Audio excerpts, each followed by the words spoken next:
Hello. Today I'm going to talk about what are some of the professional part-time jobs that PhD students or students in general as well can do during their studies. Typically, you should aim to do professional jobs while you are doing your PhD, and I will talk about 8 different types of jobs today that you can do during your PhD program. The reason I am talking about doing professional jobs in today's video is it will add more value to your CV after you have finished your PhD.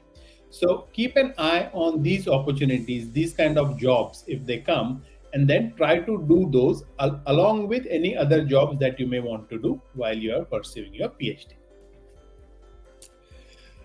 Today's video or this webinar is sponsored by SciSpace. It's an AI platform for researchers, and I recommend you have a look at this platform when you get a chance. It is a very nice platform. It will help you to do your literature review very fast. You can find a lot of information from various different papers with a few clicks.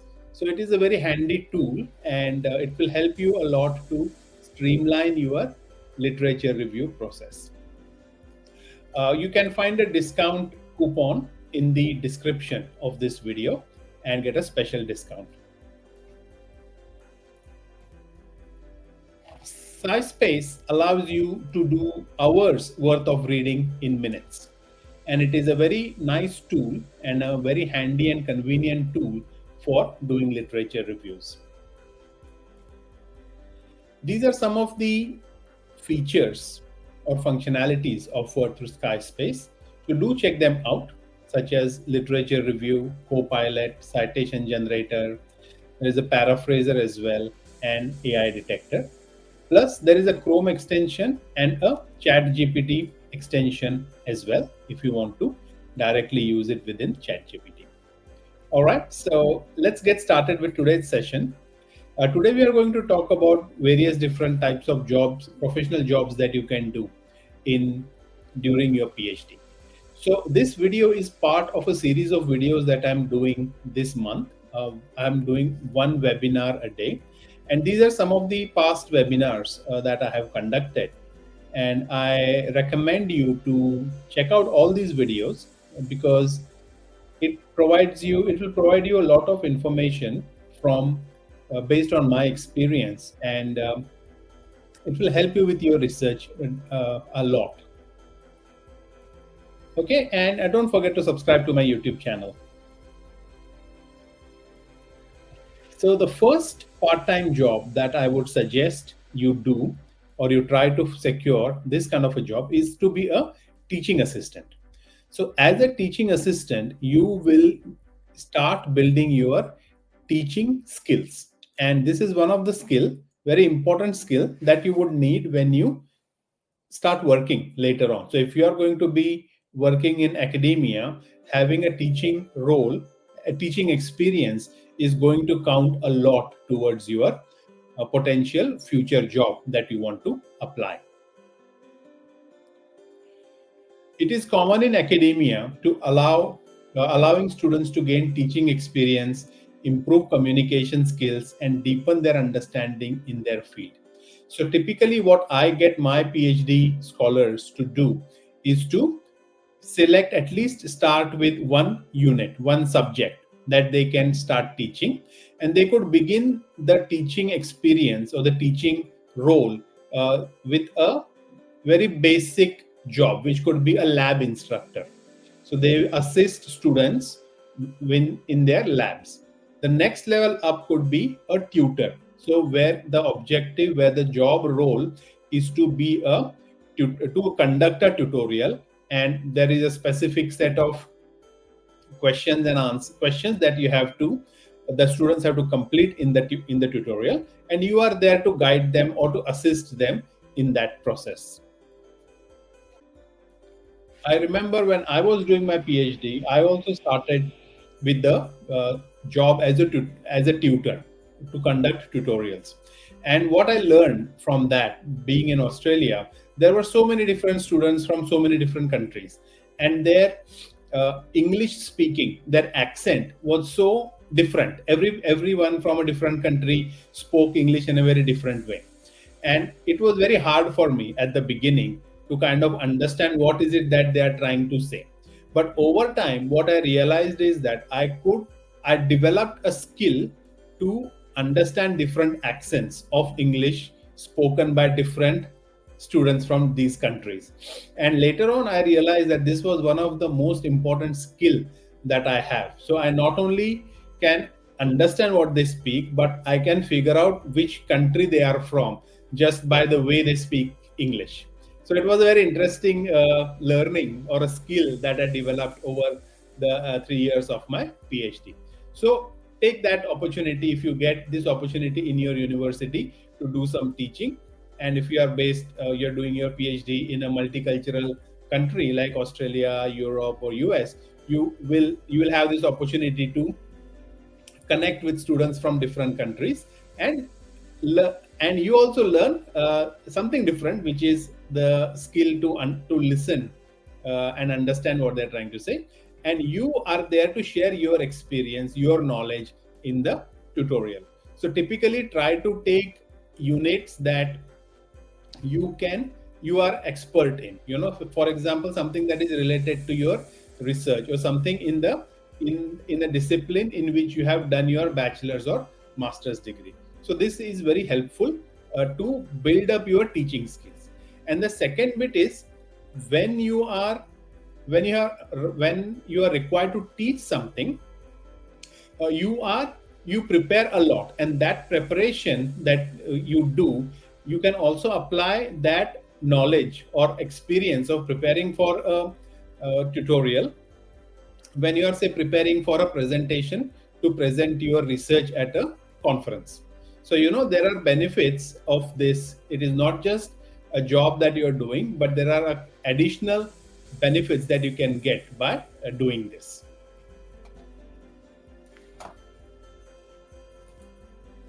Okay, so next job that you can apply while you're doing your PhD is to be a research assistant. And what does a research assistant mean? The name itself, the title itself gives you some hint. So somebody who is going to assist in doing some research. Now, who are you doing this research for? It could be somebody like maybe your supervisor, right? Or your guide. They are doing some research. Maybe it is not related, it is not your research, your PhD research, but it is a research that they are doing for any other grant that they may have, or they may be a part of a team that is working on something, and they need somebody to do a specific part of that research. Typically, it could be, say, literature review. That could be one job for a research assistant. Or it could be distributing the questionnaires. That could be, or taking notes during interviews, or analyzing the data, crunching the numbers, putting it all the questionnaire results into SPSS, doing some initial analysis. All these kind of activities a research assistant can do. Another thing that you can also do as a research assistant will be when you are drafting a research paper, when your supervisor or whoever you're working for is want to draft a research paper based upon all the findings, then you can be the one who takes the lead to kind of find the right whichever journal they are planning to submit. You can find the word template for that, start putting the content there, the results there, and you can also help them with referencing, with EndNote or whatever they may be using. So all these activities that maybe a professor would not want to spend their time doing can be done by a research assistant. And if you are comfortable and skillful to do these activities, do these tasks, then you should apply for a research assistant position.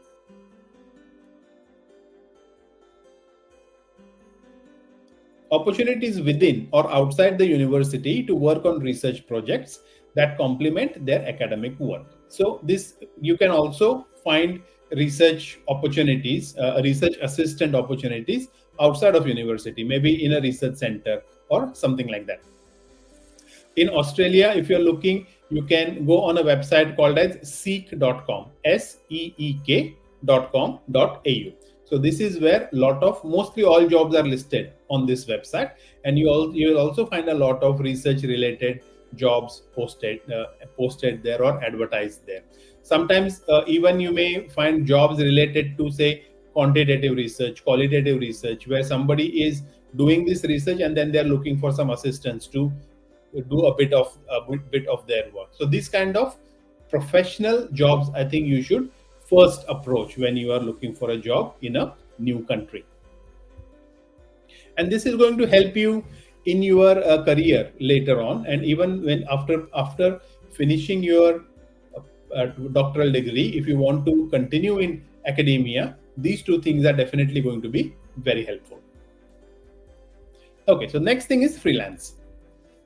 If you have skills like writing, editing, data analysis, programming, or design, you can do some freelance work. All these things can be freelanced. So there are websites like Upwork, Freelancer, or Airtasker. There are many such websites where you can post your skills, that this is what I can do, or Fiverr as well for that matter, and people will approach you with the job, or you when somebody posts a job, then you can apply for those jobs. So that is also a very good way to start earning by doing something that is going to add value to you as a researcher, or help you build your skill, right? So writing, editing, data analysis, all these things you are doing in your PhD anyway. So you are already skillful in doing this. You may be even faster at doing this. So if some job like this comes up, you can apply for these jobs on these different websites, and you can start earning through those. So again, this is a very professional job, and it can be done at any time because it will be mostly a remote job, right? So you can do it. You can be anywhere, and you can do jobs like these. Next thing is industry internships. So I have spoken a lot about industry research and industry problems, how to find an industry partner, how to formulate an industry research, how to do an industry internship. So doing an industry internship is very, very, very useful to build your strong profile, build your CV even better, because this is something that not a lot of PhDs will do during their PhD, right? So if you get an opportunity to work on an industry internship, then you should take that, and you should actively find for such opportunities. In Australia, there are internship opportunities for PhD scholars, right? For those who are currently in their PhD program. One such program is called as APR intern. So do search for that, and if there are opportunities there, you can apply. Basically, what happens with APR intern is companies will post their internship requirement, that we are looking for an intern to work on this project or this specific piece of research. We would want them to do 1, 2, 3. These 3 things they have to complete during their internship, and it is a paid internship. So you get the experience of working on an industry project, plus you also get paid for doing this. So it is a win-win. So do look for such opportunities in Australia. I have already told you, but in your country, you definitely there will be definitely similar programs that you can leverage. So do check out for industry internships, because it will give a tremendous boost to your CV. Next thing is consulting, right? You can be a consultant for many different things, right? So far, if you have done your bachelor's and master's, and now you're doing your PhD, so either you would have 5 years of knowledge, or if you have worked in between, then you will have some work experience as well.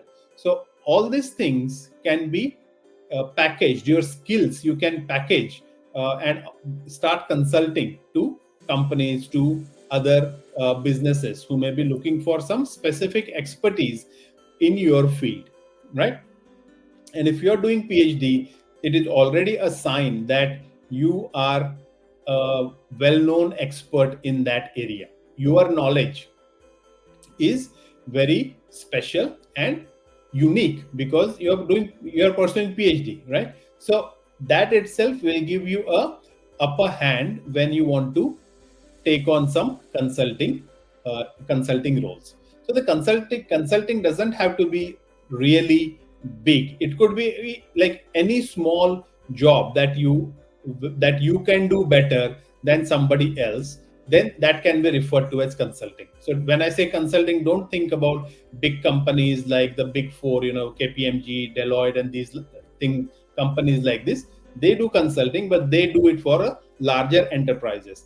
You are doing it for small companies, maybe small to medium sized companies, where they have some specific requirement. Maybe they want somebody to design a website or to manage or develop a strategy for their social media marketing. That is a consulting job, and you can do it, right? If you have the experience, if you have the knowledge, you can take on such consulting roles. Next thing that you can do is tutoring. And tutoring can be this is not about teaching assistant, which I spoke about earlier. Tutoring could be one-on-one private tutoring for students who are looking for some help or some guidance or some teaching. So if you are doing your PhD in, say, computer science, so maybe somebody who is doing their undergraduate degree in computer science, they may engage you as a private tutor. So you can teach them specific subjects that they are struggling with, or specific topics that they do not understand, or they are finding it hard to understand. So typically, like any private tutoring, that is also an option that you have, that you can explore to generate some income for you during your PhD. Next thing that you can do is to do writing and editing, right? This can also be a side part-time job that you can focus on. This will involve academic writing.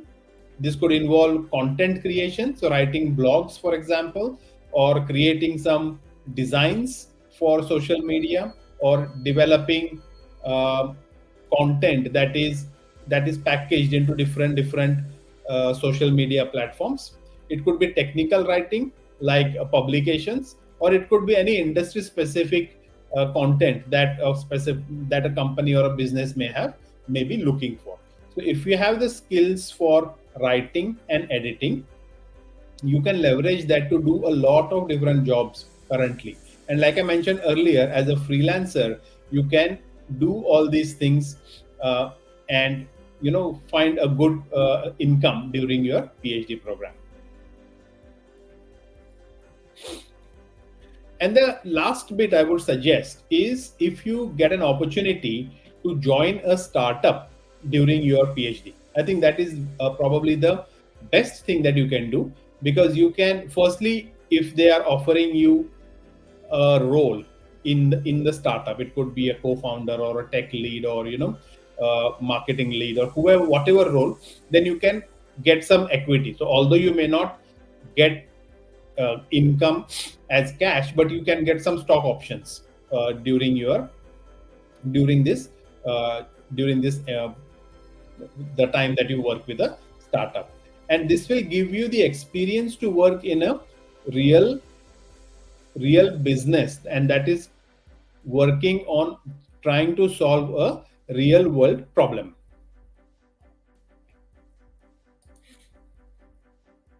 Involvement in startups related to their field of study can offer hands-on experience in business and innovation. So both on a technical front, you can learn something, and on business front as well. So both the things you can learn by getting involved in a startup. So these were the 8 different topics that 8 different jobs that you can do, professional jobs that you can do during your PhD program.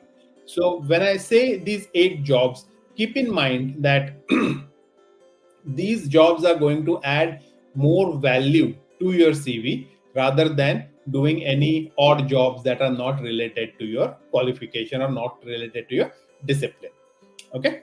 So next week, tomorrow, I'm going to talk about other jobs. So non-professional jobs that you can do, and what are the different kinds of jobs that you can do as a student. And this applies to not just PhDs, but any student who is studying overseas in Australia or in Europe or US, anywhere. So these are the kind of jobs that you can do. But my preference is, or my suggestion is, that try to look for some professional jobs first, or you can do both, do some professional jobs and do some odd jobs. You never know what kind of jobs you will get. Okay, so that's it for today's session. This will be today's webinar. Tomorrow we will talk about other jobs. And in conclusion, I would like to thank you all for your support. Without your support, I will not be motivated to do these daily webinars. Today is the 23rd webinar that I have done in the month of March. And I would like to thank again to my sponsors for this video, SkySpace. So do check out their website, and the discount coupon is there in the description for this video. All right, thank you very much, and I will see you again tomorrow. Take care. Bye.